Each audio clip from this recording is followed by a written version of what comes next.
Nagyon szépen köszönjük. Két gondolatom támadt az elhangzottakból. Az egyik az nagyon furcsa, nagyon szépen kérek mindenkit, hogy meg ne haragudjatok rám, de el kell, hogy mondjam. Amikor arról beszélt Monika, hogy mint látvány is gyönyörűek ezek a virágok, és nyilván, hogyha megesszük, akkor nem csak az van, hogy esetleg jól esik, meg ízlik, meg finom a salátában, hanem egyszerűen jó ránézni. Ehhez képest a minap egy nevezzük tudományos kísérletnek az anyagát láttam. Az utcán megszorítanak embereket tömegével, leveszik egy tálcáról a terítőt, és a tálca kellős közepén van egy picike kocka alakú csokoládé.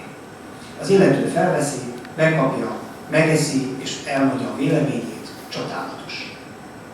Aztán ugyanannak az embernek egy percen belül egy másik olyan ezüst tálcáról leemelik a terítőt, és bocsánatot kérek, megpróbálom legfinomabban fogalmazni, emberi fekália formájú csokoládé van rátéve a tálcára.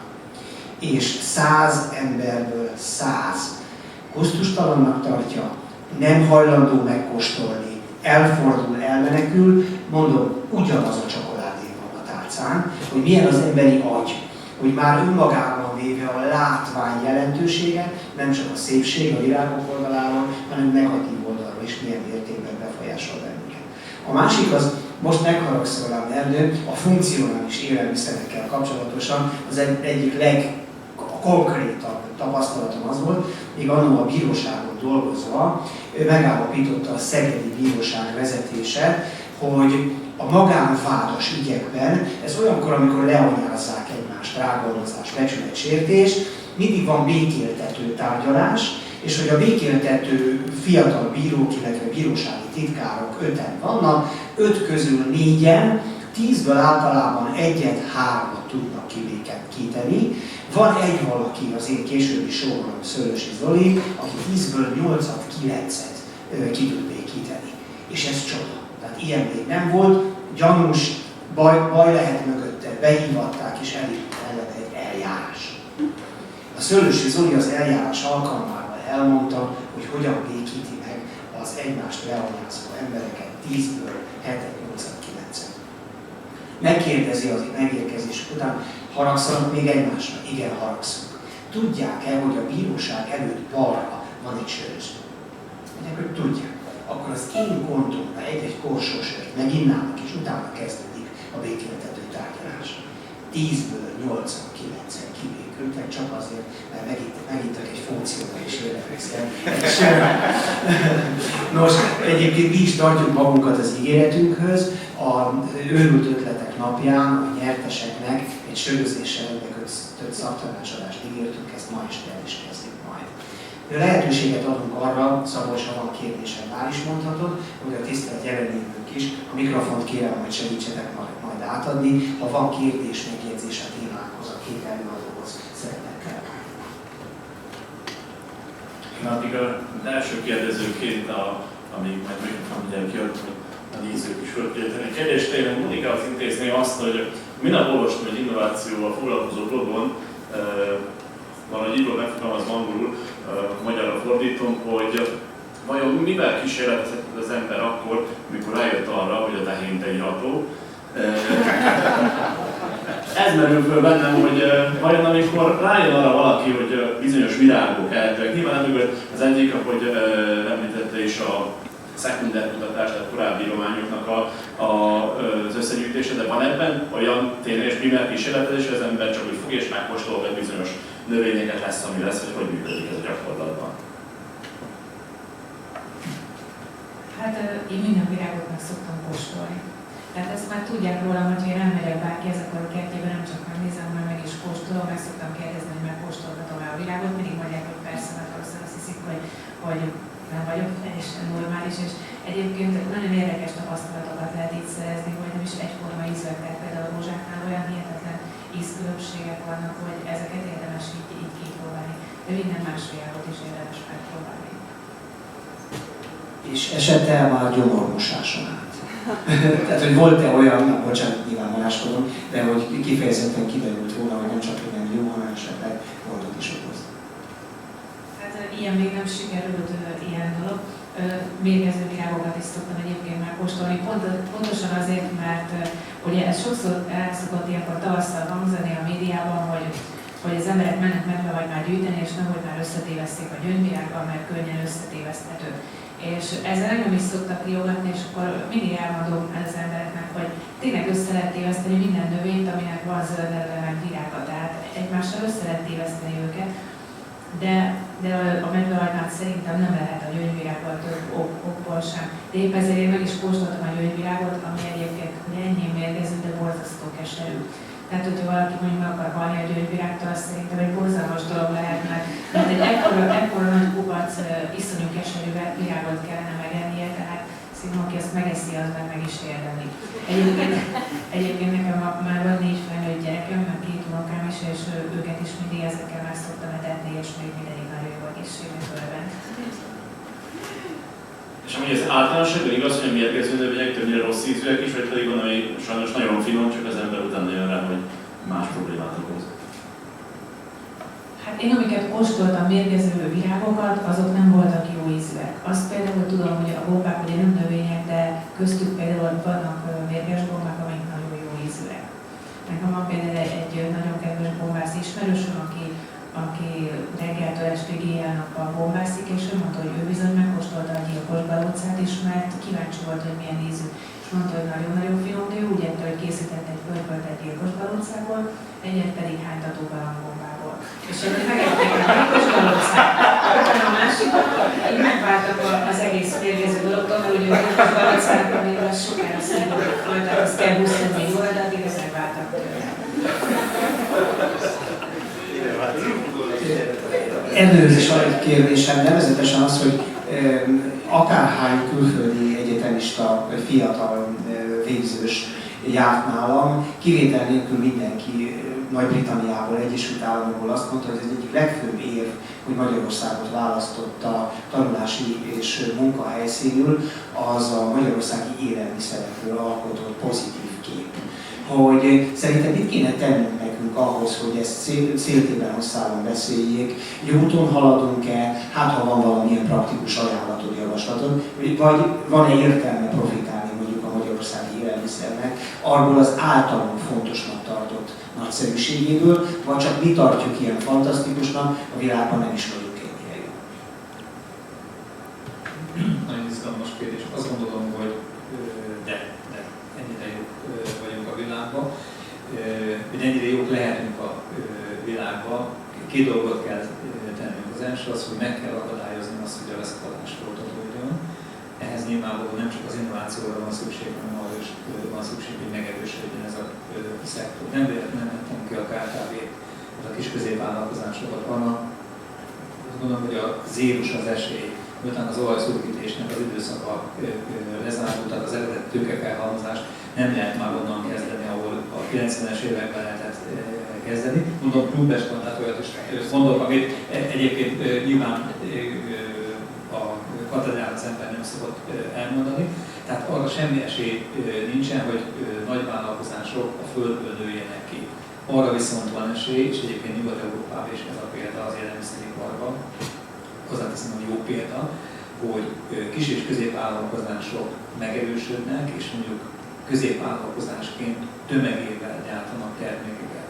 Tömegével gyártanak a szónak a jó értelmében, nem egy vállalat, nagyon sok terméket és a világ minden tájára, nem szűkítettek, helyette magasabb minőséggel, magasabb árral, ezt hívjuk ugye prémium termékeknek, és ezekre lehetne igazából betörni, és ezt viszont meg lehetne hagyni. A multi vagy transznacionális vállalatok azok ezt a piacot soha nem fogják, nem is tudják megtartani, nem is érdekük, nem egészen más a működési mechanizmusok. Az Egyesült Államokban egyébként ugyanez a példa végig egy kis egyetemnek a fejlesztő központjában voltam, és megkérdeztem, hogy náluk, hogy ezek a fejlesztések hogy voltak, nagyon büszkék voltak rá, hogy nálunk is ugye most már van ilyen vitrén, és ott fölkocsolódva egy olyan termék, amit ők fejlesztettek ki. És kérdezem, hogy ki ennek a célközönség, és akkor elmondja, hogy azok a módosabb középosztály, például amerikaiak, akik megveszik ezeket a termékeket. A szegényebb, tehát akik alacsony jövedelemmel rendelkező emberek, azoknak az ár sajnos megfizethetetlen, ők megveszik a nagyáruházaknak a tömegtermékeit. Ez a probléma egyébként. Tehát ez a másik olyan probléma, ennek lesznek olyan egészségügyi kiadásai, ami az eljárás egyetet vezeti. Igazából azt gondolom, hogy az, hogy bennünket így ítélnek meg, annak az az alapja, hogy valóban ilyenek a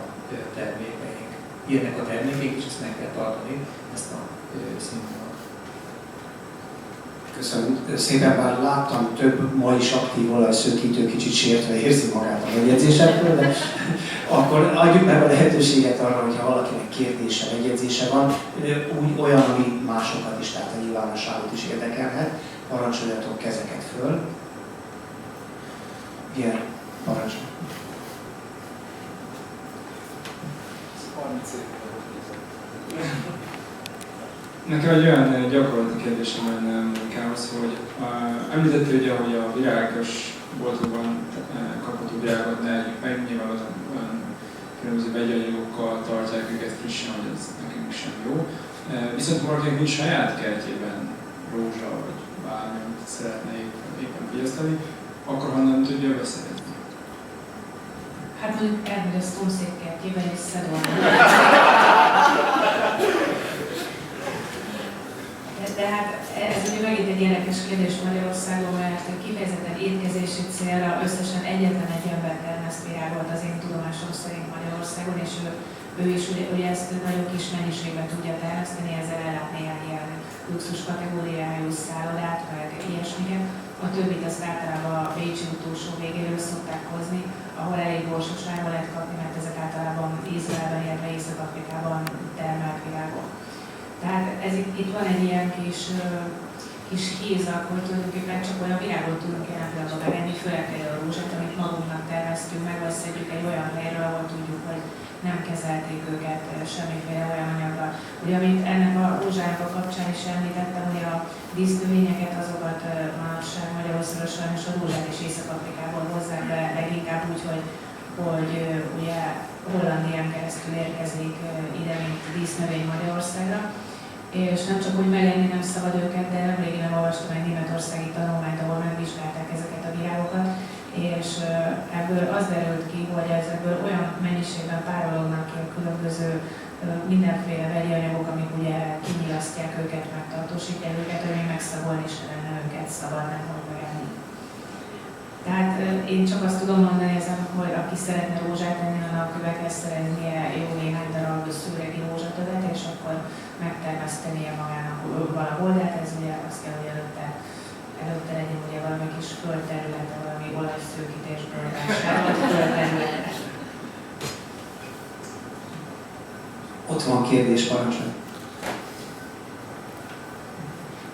Nekem egy olyan kérdésem lenne, hogy ugye feltételezem többségünknek azért nem mindennapi szokása, hogy fog egy virágot és akkor megeszi. Most jelenleg mi a probléma azzal kapcsolatban, hogy ez elterjedjen széles körű lakosságban? A kínálati oldal elégtelen, vagy többnyire a kereslet nem jelentkezik? Melyik hiányzik jelenleg? Hát, amit mondtam, kínálati oldal nem nagyon van, és az emberekben van még egy ilyen kis idegenkedés ettől a dologtól.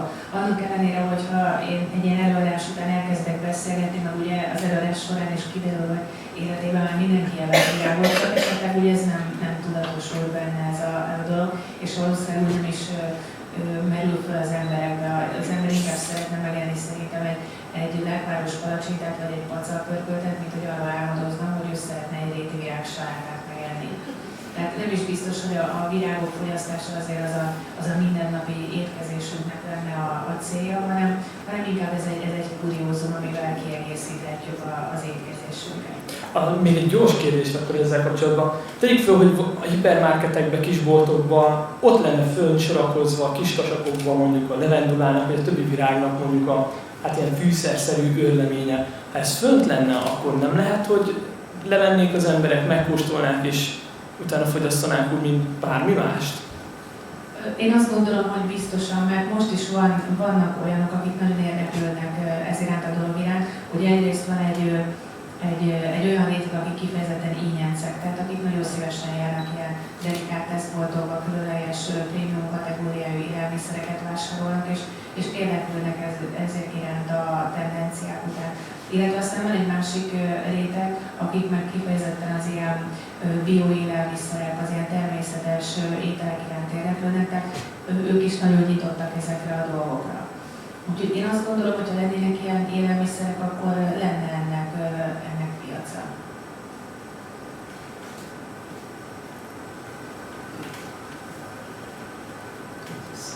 Kecsinád Sándor vagyok, és Ernőhöz van egy provokatív jellegű kérdésem, hogy gyerekkoromban, amikor édesanyám tejet vásárolt, akkor azt fölforralta, ha véletlenül több tejet vettünk, mint amit felhasználtunk, akkor halott tejet csináltunk, és esküszöm, igazán is kerestem, de nem volt benne bifidus, eszendíz, meg semmi se volt, nagyon szerettem.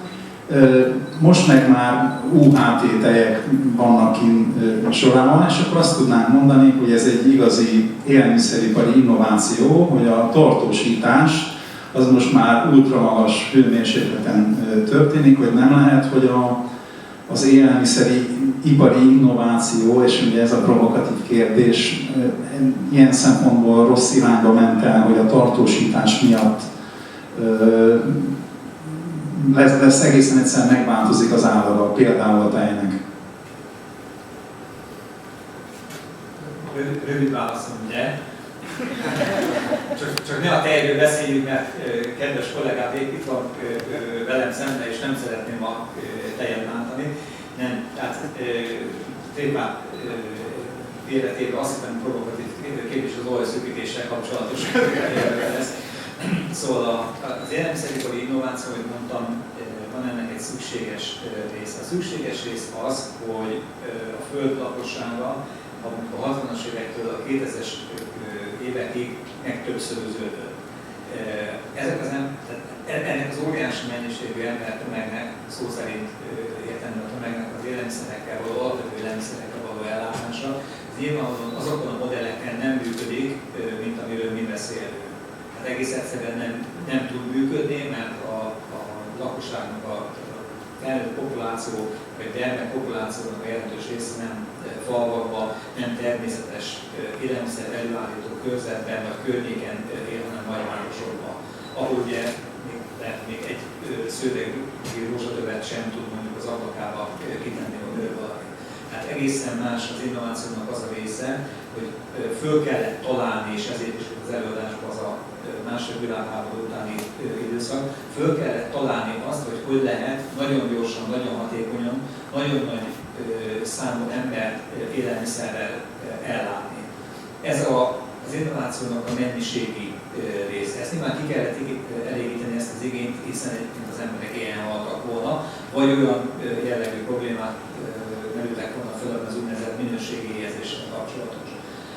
De természetesen ennek van egy olyan velejárója, hogy ezek a technikák, ezek a technológiák, ez a fajta termelési háttér, még nem csak arról van szó, hogy technológia, hanem új fajták, új tartástechnológiák mondjuk a tejtermelésnél magával hozott egy csomó olyan dolgot, hogy bizony a termékeknek már az íze, a jellege, az állaga nem olyan, mint volt. Éppen ezért az innovációnak kell lenni egy másik területének, ami pedig megpróbálja visszahozni ezeket.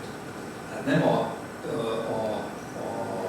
technológiák fejlesztése nem arra a részére gondol, hogy a legmodernebb technológiákat alkalmazzuk, hanem sokszor visszatérünk a gyökerekhez, például mondjuk a világokhoz, a gyógynövényekhez, visszatérünk olyan mondjuk elfeledetnek hit anyagokhoz vagy alapnövényekhez.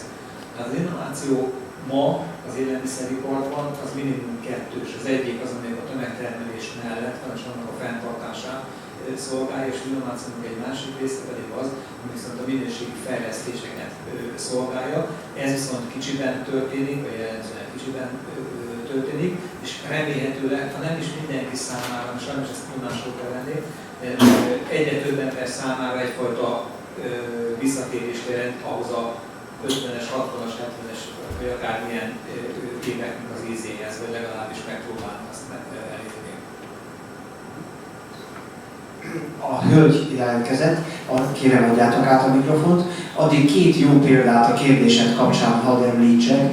Az egyik, ami nekem meglepett, de nagyon tetszik, van egy barát házas pár, akik talán 2 hetente 15 liter házi tejet vásárolnak úgy, hogy a bácsi elszállítja hozzájuk, tehát van már ilyen szolgáltatás, hogy a frissen fejt, valódi, hogy is mondjam, agyon nem tartósított tejet megvásárolják, és azt a régi módszerrel feldolgozzák. A másik jó példa, ami eszembe jut, talán említettem már többeknek is, a Balatonszemesen van egy étterem, a Kistücsök nevű étterem, ahol a Csapodi Balázs nevezetű barátunk próbálkozik valami egészen különösen, hogy ő állandóan követi a világ, nem tudom, Michelin csillagos trendjét, tehát hogy néz ki ma a gasztronómiában a csúcs Párizsban, Barcelonában és máshogy, és ezt megpróbálja ötvözni a hagyományos magyar alapanyagokkal és élelmiszerekkel, ha arra jártok, próbáljátok ki, nem akármilyen csinálni. Hölgyek, parancsoljon!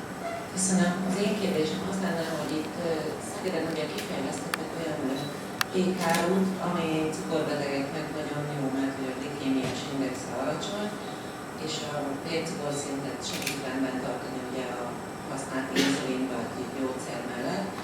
Viszont aki már kóstolta ezt, tehát az ízével kapcsolatban azt hiszem, hogy vannak kifogások, van, amelyik kifejezetten fűrésztől ízú. Most, hogyha egy cukorbeteg szeretné folyamatosan ezt enni, akkor nyilván van egy olyan igénye, és ez kapcsolódik az előző kérdéshez, hogy legalább az íze olyan legyen, ami elviselhető, hogy mondjuk élete végéig ezt kell fogyasztani. Tehát, hogy amikor ezt kifejlesztik, akkor ezt kóstoltatják mondjuk cukorbetegekkel, hogy ez jó lesz, megfelelő lesz, hogy ő ezt szeretné enni, vagy csak azért tegye, mert hogy muszáj. Az innovációnak ugyanígy az ízre igénye is szerintem felmerül. Igen, nagyon jó a kérdés, köszönöm szépen. Azt hozzá kell tenni a korrektség véget, hogy annak a receptfejlesztését nem mi végeztük, és ezt nem azért mondom, mert azt mondom, hogy nem jó a termék, akkor is azt mondanám, hogy azt teszem mondani, hogy a világ legfinomabb kenyere. Tehát általában az élelmiszerekkel kapcsolatban az innovációban az úgynevezett érzékszerű vizsgálatok az egy nagyon fontos tényező. Tehát kifejlesztünk mi az asztalon vagy a számítógép előtt olyan összetételű terméket, hogy ihaj, hogy azt nem tudja megenni senki. Nyilvánvalóan meg kell kóstolgatni. Most a fogyasztói ízlés az nyilván az változik, és változik is, és változik is fog, és két fogyasztónak az ízlése sem teljesen egyforma. Tehát elképzelhető, hogy azt a kenyér valaki számára elfogadható, esetleg önnek meg nem elfogadható. Ilyen esetben azt kell, hogy javasoljam, hogy esetleg ha az nem jó, akkor tessék egy másik gyártónak másik termékét kipróbálni, és így kísérletezni vele, de miután nagyon jól ismerem azt legalábbis egyre gondolok, akkor nagyon jól ismerem azt a fejlesztő csapatot, amelyet ezt a terméket kifejlesztette, és nagyon örömmel várnák egyébként az ilyen jellegű visszajelzéseket is, tehát nyugodtan tessék megérni, hogy hát ez a termék nekem annyira nem üzlet, és akkor amennyiben van lehetőség, akkor nyilván változtatnak rajta. Egy biztos, hogy egy tehát azok a termékek, amelyek nem, egy cukorbeteg termék az egy dolog, de vannak ezek a termékek között olyanok, amik mondjuk buzalisztet nem tartalmaznak. Egy biztos, hogy minden olyan termék, ami olyan, mint a másik, de nem az a termék, annak az íze nem lesz az. Tehát egy gluténmentes lisztből készült kenyér soha nem lesz olyan, mint egy 5 kilós fehér kenyér. Biztos, hogy nem. Nagyon sok mindent meg lehet közelíteni, de biztos, hogy nem lesz ugyanaz. A kompromisszumot azt nyilván itt kell valahol az embernek megkeresni. Persze nyilván a kompromisszum nem fűrészporézni, az kétségtelen. Egy utolsó kérdésre még lehetőséget adunk, legyetek szívesek a mikrofont átadni. Gábor Tíme vagyok, táplálkozási tanácsadós hallgató, és az van a kérdésem, hogy ha én szeretnék egy élelmiszert, mondjuk egy funkcionális élelmiszert kifejleszteni, akkor mit kell tennem, hogyan kell a mérnökkarhoz fordulni? Ez a kérdésre a legegyszerűbb válasz az, hogy betetszik fáradni a mérnökkarba, és akkor megbeszéljük a részleteket, de nyilvánvalóan nem erre tetszett gondolni ennek a folyamatára. Egy dolgot tudni kell a funkcionális élelmiszerekkel kapcsolatban, hogy több olyan terméket lehet kifejleszteni, mint amennyi terméket esetleg mondjuk később engedélyeztetni lehet. Épp ez a legérzékenyebb területe a funkcionális élelmiszereknek, ugyanis hogyha én például most egy kenyeret szeretnék engedélyeztetni, amiben levendulás ügyük vele. Hogyha az Európai Unióban a levendula, mint élelmiszeripar összetevő nem volt 2003-ig, nem alkalmazták, akkor ezt hiába ismeri az emberiség a levendulát évezetek óta, hiába van ennek több tájon mondjuk nagyon kultúrtörténete, egész egyszerűen nem fogják engedélyezni. Az élelmiszerekkel kapcsolatban az engedélyezési eljárás, az engedélyezési procedúra sokkal macerásabb, már majdnem olyan macerás, mint a gyógyszereknek az engedélyezése, gyógyszerengedélyezése kapcsolatos dolog. Hogyha egy olyan alapvető termékről van szó, akkor ennek azt hiszem, hogy semmi akadályát nincs, és ezt komolyan mondtam, mint az elején viccesen említettem, hogy tessék befáradni, és akkor megbeszéljük a részleteket. Köszönjük szépen a kérdéseket, és nagyon szépen köszönjük. Az a... Igen? Ajánlásom lehet-e? Persze. Hogy a Szőregi Rózsaünnepen, ami minden június 3. hétvégén szokott lenni, már 10 éve lehet rózsalepát ingyenesen kóstolni mindig a művelődési házban. És rózsalikőrt is lehet teljesen ingyenesen kóstolni, úgyhogy aki kedvet kap hozzá, az kijöhet. Köszönjük szépen, nagyon kedves vagy. És akkor azzal, mielőtt megköszönném előadóinknak a prezentációt, de mint említettem, folytatódik tovább a kóstolásra egybekötött beszélgetés. Valamire szeretném fölhívni a figyelmet mindannyiótoknak. Nagyon sokszor úgy tűnik, hogy kap egy értesítést valaki, Szegedi Tudományegyetem, és a mi közös munkánk eredményeként egy innovációs klub, és az arról szól, hogy bejövünk, és akkor azt megtartjuk. Szeretném nektek elmondani, hogy ez rengeteg melóval jár, és a Rónai Szabolcsnak a csapata, meg a Nos Kft. Munkatársai, akik itt vannak, nagyon sokat tesznek annak érdekében, hogy ez jól, zökkenőmentesen, kitűnő előadókkal történjen. Köszönetképpen egy tapsot, hogyha lehet.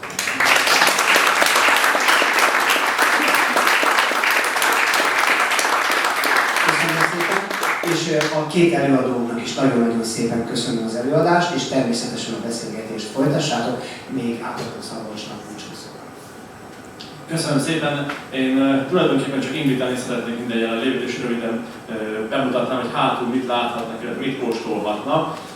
Kezdem jobb oldalról, hisz fogalmazhatunk úgy, hogy a hagyományos innovációs koktélunkon a pultra fölrakva. Ott láthatjátok, mindenki saját magának, ahogy ez nem szokott tud tölteni, több ízesítésben kóstolhatja meg. Középen velünk szemben láthatjuk a már Ernő által említett hidrokolloidhoz kapcsolódó technológiát élő egyenes bemutatóban. Már úgy érzem, hogy a tévésokban konferálnánk föl, hogy mondd el nekünk, hogy miért jó ez, de ott mindenki biztatok arra, hogy nézze meg, próbálja ki, hiszen ebből a szempontból is sajátos a mai este, hogy itt most nem csak szóban, hanem konkrétan tettekkel végig mutatni azt, amiről beszéltünk, és bal oldalt pedig kóstolhatjátok azokat, amiket Monika hozott nekünk jól részben, illetve a sornak a végén szintén hagyományosnak nevezhető réteseink. Abból a szempontból viszont ezek a rétesek is rendhagyóak, hogy az almás rétes az levendula ízesítéssel készült, úgyhogy biztatok mindenkit arra, hogy mind Monika az étel különlegességeit, minden réteseket kóstoljátok meg, és Monikának lehet adni egyéb termékeit is, amik nem kóstolás céllal vannak, hanem demonstrációs céllal bemutatva, azokkal kapcsolatosan pedig biztosan szívesen nyújt felvilágosítást, akár ahol, hogy hogyan lehet ezeket megvásárolni, hogy lehet hozzájutni, vagy mihez lehet felhasználni. Nagyon szépen köszönöm, hogy ilyen nagy számban megjelentetek, és mindenkinek jó étvágyat kívánok az ezt követő fogadáshoz.